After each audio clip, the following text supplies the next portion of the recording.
우리가 지난 시간에 생명을 살려야 할 대제사장들과 서기관들이 오히려 생명의 근원 되시는 예수 그리스도를 죽이려고 흉계를 꾸민다, 모의하는 모순을 보면서 우리의 신앙생활을 이렇게 좀 같이 생각을 해봤습니다. 우리의 역할과 또 우리의 직분이라고 그러죠. 우리의 역할과 실제적인 삶이 일치하는지, 우리의 말과 행동이 따로 놀고 있지는 않은지 두려운 마음으로 우리가 말씀 앞에 섰었습니다. 오늘은 한 걸음 좀 더 들어가 보겠습니다. 이렇게 대제사장들과 서기관들, 흉계를 꾸미고 있던 이 대제사장들과 서기관들은 자신들이 하는 일, 그 악한 일이 우리가 하고 있다라고 그들이 생각을 하고 있었을까라는 질문으로 한번 시작을 해보겠습니다. 어떨 것 같으세요? 결코 아니다라고 저는 확신을 합니다. 오히려 그들은 예수님을 향한 그들의 행동이 오히려 하나님을 위한 일이고 또 이스라엘의 신앙을 지키는 거룩한 의무라고 굳게 믿었을 겁니다. 이것이 바로 잘못된 신앙의 가장 무서운 함정이 됩니다. 가장 헌신적인 종교인이 가장 무서운 악을 행할 수 있는 이유가 여기서 시작이 됩니다.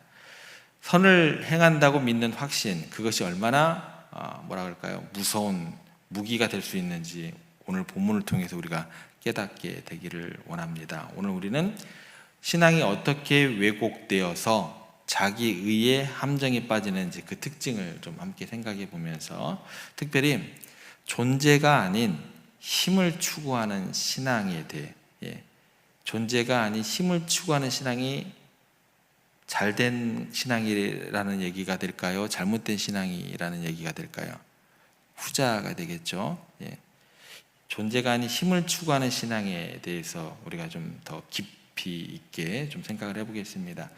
자기 의에 빠진 사람의 첫 번째 특징은 뭐냐면 자신이 소중하게 여기는 것이 하나님과 뜻과 또 동일시된다는 거예요. 어떤 것이요?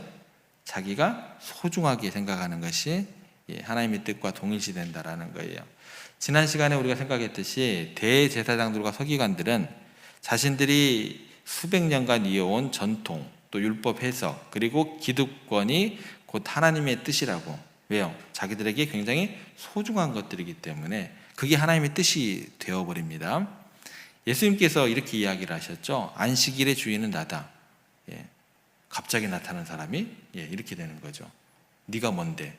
이렇게 되는 거죠. 사람이 떡으로만 살 것이 아니오 하나님의 입으로부터 나오는 말씀으로 살 것이라. 이 성전을 헐라 내가 사흘 만에 일으키리라. 이런 예수님의 말씀과 또 그에 따르는 행동이 그들의 평생을 바쳐 쌓아 올린 종교적 시스템, 그 근간을 뒤흔드는 것이 되는 거죠. 그들의 눈에 예수님은 그래서 철저히 질서를 파괴하고 율법을 무시하고 백성들을 혼란에 빠뜨리는 위험천만한 사람으로, 누구에게? 자기들에게 위험천만한 사람들이죠.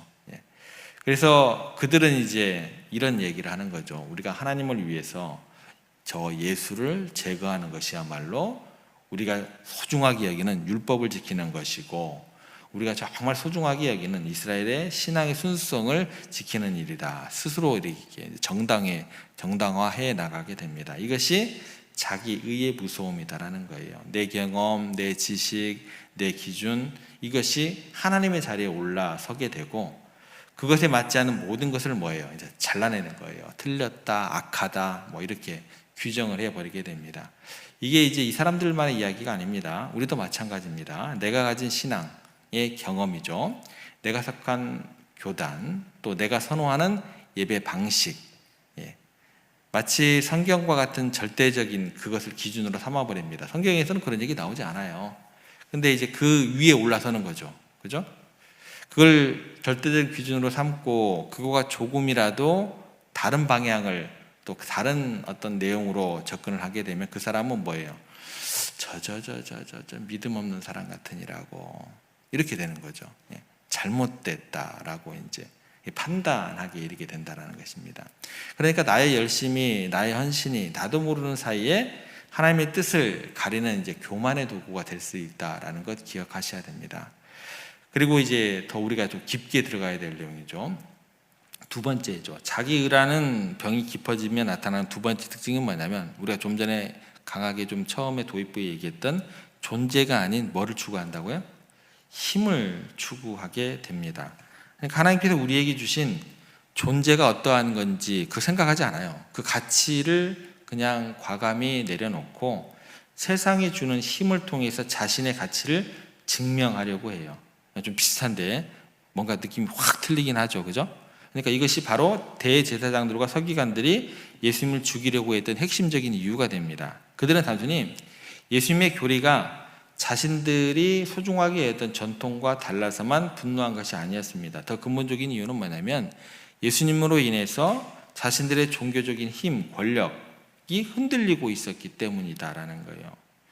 왜 우리는 다른 사람을 경쟁자로 여기고 때로는 권력을 탐하게 될까? 그죠? 이게 세상적인 이야기도 아니고 종교를 가진 사람들도 힘과 권력을 그렇게 탐하는 경우를 많이 보게 돼요. 교계에서도 그러잖아요. 올라갈 때까지 올라가려고 하고 그런 힘과 권력을 탐하게 될까? 이 질문이 생기게 됩니다.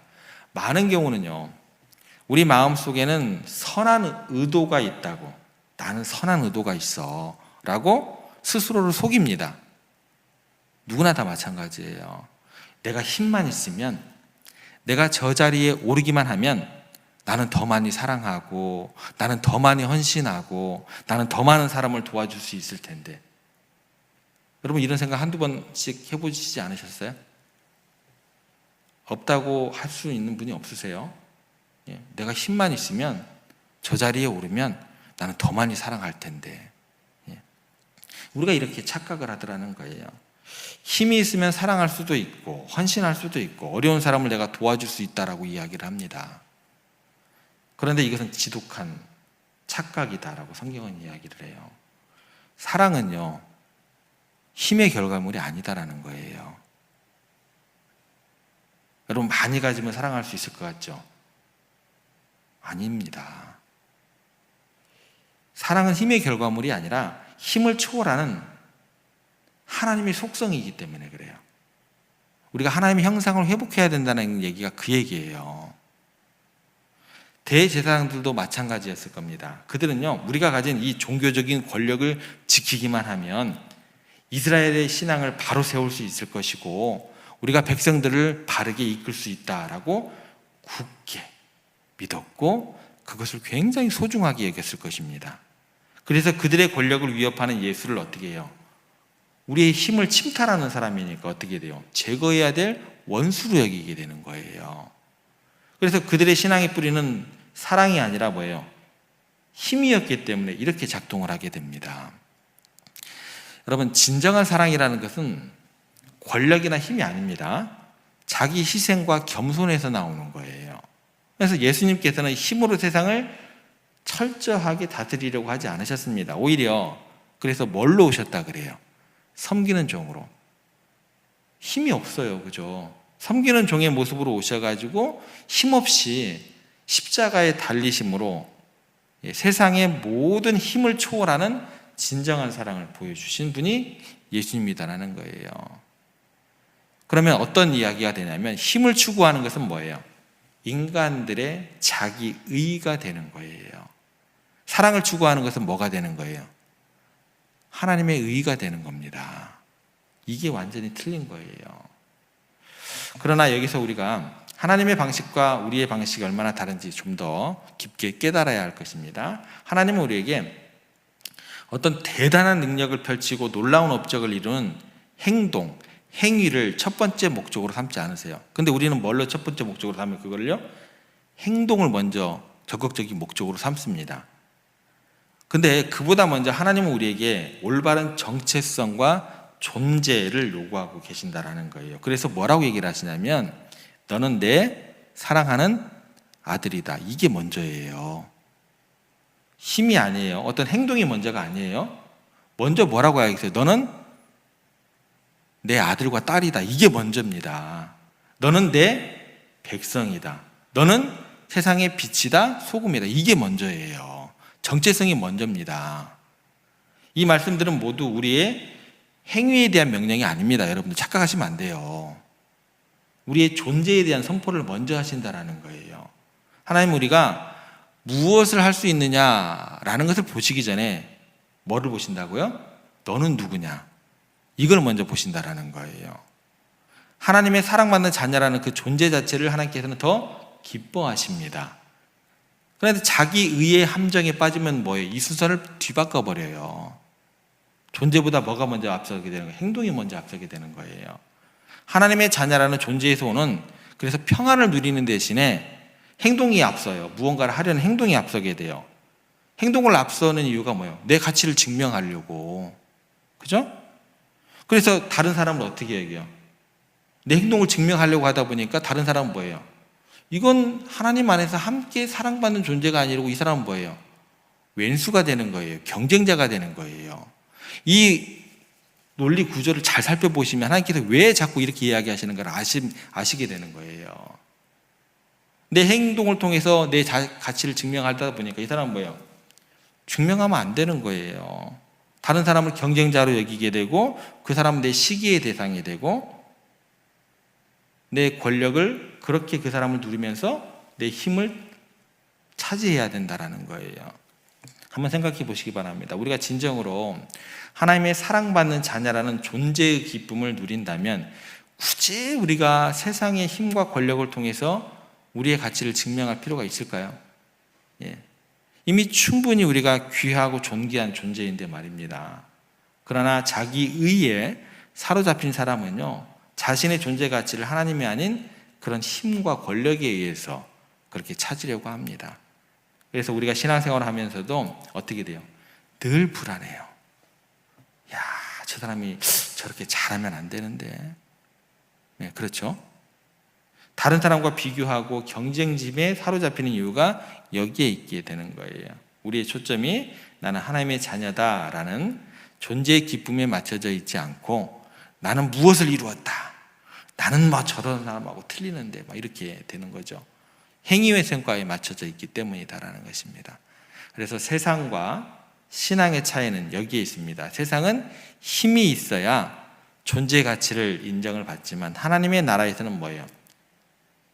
존재 자체가 힘이 되는 거예요. 구원받은 백성이 되는 거예요. 우리는 이미 하나님의 사랑받는 자녀라는 최고의 존재를 가졌습니다. 이 놀라운 사실을 잊어버릴 때 우리는 다시금 어떻게 해요? 힘을 추구하다 보면 스스로 자기 의의 감옥에 자기를 가두는 그런 결과가 된다라는 것 기억했으면 좋겠습니다. 그렇다면 이제 이 무섭고도 교묘한 자기 의의 함정에서 우리가 어떻게 빠져나올 수 있을까? 유일한 길은 뭐예요? 내가 옳다라는 그 보좌에서, 그 높고 높은 내가 옳다라는 그 보좌에서 내려와서 내가 죄인입니다 라고 고백하면서 십자가 앞에 우리가 무릎 꿇는 것이 되어야 할 것입니다. 대제사장들은요, 백성들의 죄를 위한 제사는 수없이 드렸습니다. 그러나 정작 자기 자신이 하나님 앞에서 얼마나 교만하고 또 부패한 죄인인지에 대해서는 전혀 깨닫지 못했습니다. 왜요? 그들은 옷을 너무 두껍게 입고 있거든요. 자기 의라는 두꺼운 옷을 입고 있었기 때문에 하나님의 은혜가 필요하다는 사실조차 그들은 몰랐습니다. 우리가 십자가 앞에 서서 자기 의를 내려놓고 주님의 자녀라는 정체성을 먼저 회복했을 때 우리의 삶은 어떤 변화로 이어지게 되어야 할까? 어떤 변화가 나타나야 할까? 그것이 사랑으로 나타나야 한다라는 것입니다. 그런데 여러분들 이 사랑에 대해서 생각할 때요, 우리가 흔히 생각하는 사랑은 뭐냐면 뜨거운 감정이나 느낌으로 생각을 하는 경우가 많아요. 이게 맞을까요? 성경에서 이야기하는 사랑이? 여러분 어떻게 생각하세요? 성경에서 이야기하는 것이 뜨거운 감정, 막 갑자기 막 불받는 것 같은 그런 느낌일까요?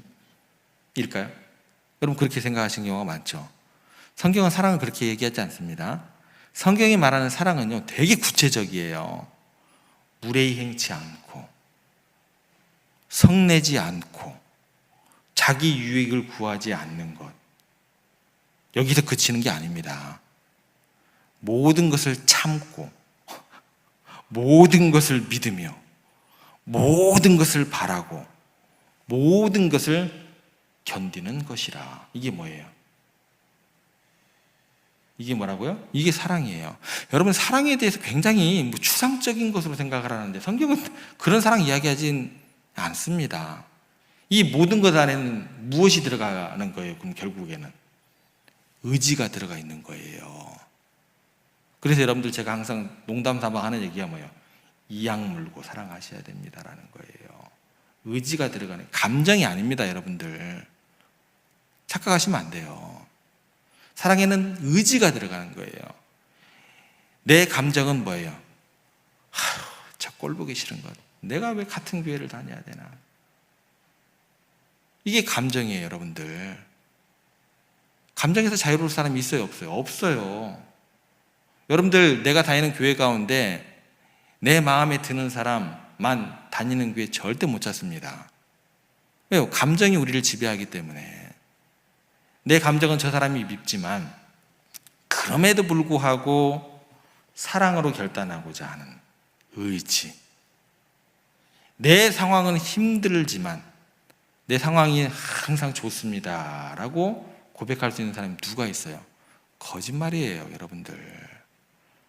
제 아무리 많은 재물을 갖고 있는 사람도요, 내 상황은 힘들어요.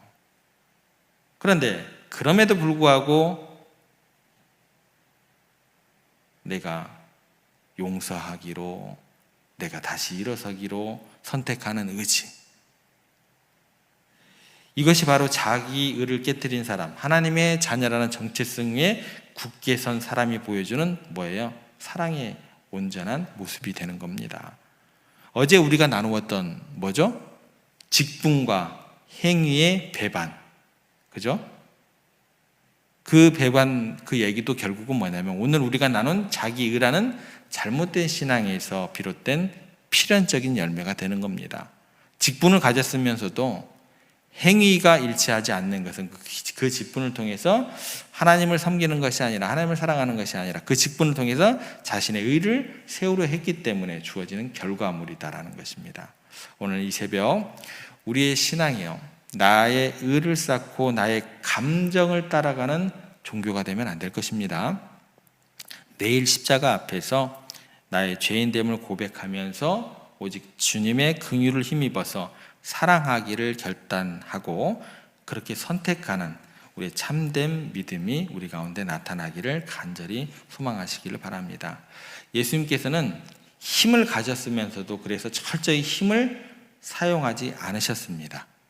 오히려 힘을 내려놓고 무력한 존재가 되시고 우리를 사랑하시기 위해서 십자가를 지셨다라는 거예요. 사랑하는 성도 여러분, 이 십자가 사랑만이 우리의 자기를 깨뜨리고 우리를 온전한 하나님의 자녀로 회복시킬 수 있으심을 믿으시기를 바랍니다. 십자가 앞으로 날마다 나아가시면서 내가 옳다라는 그런 교만 내려놓으시고 오직 주님의 사랑 안에 거하는 존재의 기쁨을 여러분 회복하셔야 돼요. 십자가의 사랑을 의지적으로 선택을 하시면서 그 사랑의 열매를 맺는 삶을 오늘도 내일도 그렇게 살아가시는 여러분들 되시기를 주님의 이름으로 부탁드립니다. 그렇게 하려면 어떻게 해야 돼요? 우리가 이 십자가 앞에 겸손히 무릎 꿇음으로 오직 주님의 사랑만이 우리의 유일한 의가 되는 참된 믿음의 여정이 시작됨을 우리가 믿음으로 고백하면서 그 무릎 꿇는 기도의 삶을 오늘부터 시작하시면 될 것 같습니다. 그런 시작이 오늘이 되기를 주님의 이름으로 다시 한번 부탁드립니다.